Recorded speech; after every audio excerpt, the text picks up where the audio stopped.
Hey, if you want to print from the Google Earth web version, all you have to do is just to take a screenshot of it. So let's say that I want to print, for example, this arena.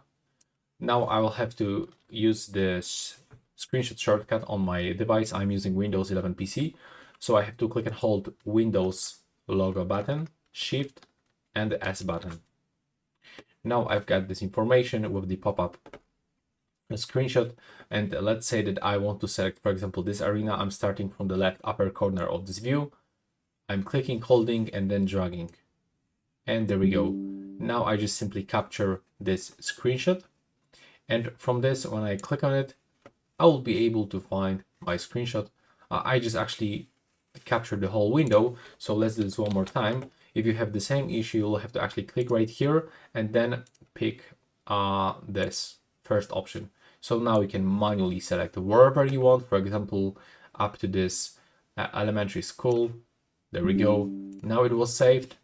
And from this, we can still edit our screenshots and save by clicking here and pick the location. So that's all right now. Please subscribe.